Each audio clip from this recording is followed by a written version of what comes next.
Marvelous creation.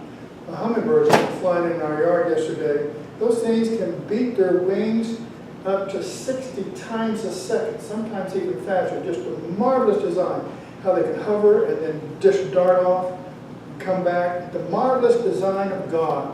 Note verse 3. There is no speech nor language where their voice is not heard. What that means is no matter where you go, God has testified to them that He exists, that He is powerful, that He has order, and that He is good. Note this, there is no speech nor language where their voice is not heard. It is not possible for an individual not to know there's a God. Now, that's another one where the fur will get defined and then they'll arch their back on. I was just asked 2 weeks ago by a lady in our neighborhood. I was working out in our yard, and we got to talking, and she says, what about these people who never hear about God? And I said, there's no such thing as anyone never hearing about God.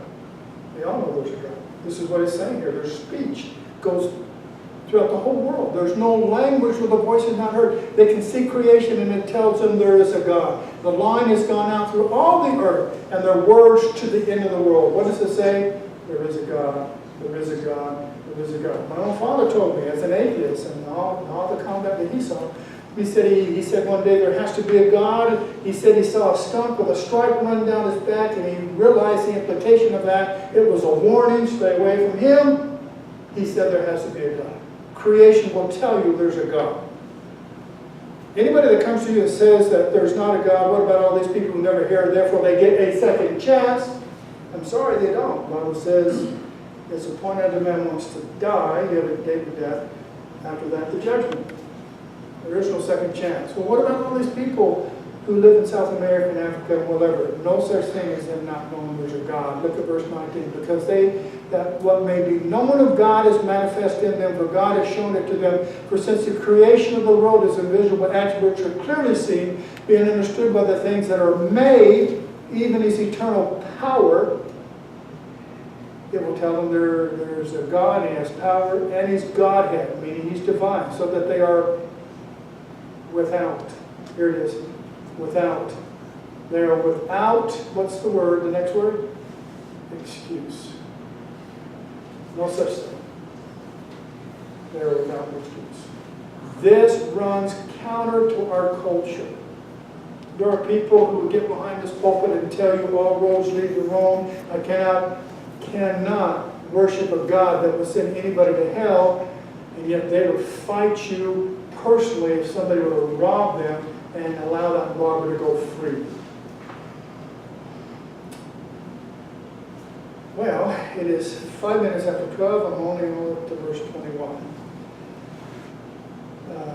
Because although they knew God, they did not glorify Him as God, nor were thankful, but became futile in their thoughts, and their foolish hearts were darkened. Let me leave at verse 21. I'll just have to pick it up. But I want you to note the relationship between a darkened heart and an unthankful heart. An individual who doesn't thank God for the marvelous creation and the aspect of his own life. They have in Sunday school just the beauty of nature, and they were expressing that in their prayer time. Just the beauty of God. When a person is unthankful, the Bible says their heart gets darkened. Know what it says? Because although they knew God, they did not glorify Him as God. How do you glorify Him as God? They were not faithful, nor were thankful, but became futile in their thoughts, and their foolish heart was darkened. And they embraced such ideology as the idea that there is no God. We all evolved from lifeless matter. The ear is as much an acoustical marvel as the eye is an optic one. The inner ear is like a keyboard with 15,000 keys, because that is the number of different tones that it can detect. Not only does the ear perform the function of hearing, it acts to control equilibrium as well. Who but God could have originated such a dual-purpose instrument? marvelous, marvelous design. Let me say in summary, God's wrath is justified. And we'll pick this up. But God's wrath is justified, and the reason why, because of the intricate detail that we can see in creation, and our own body tells us there was a God. But even then, people will take that truth and they'll suppress it, and they'll suppress it in their conscience. There was a time in their mind in which they were told that there was a God, and their conscience told them that. They might have been young, but now as time goes on and they have educated themselves in the idea there is no God, and they can say it plainly with no conscience whatsoever, and they have suppressed that voice in their soul.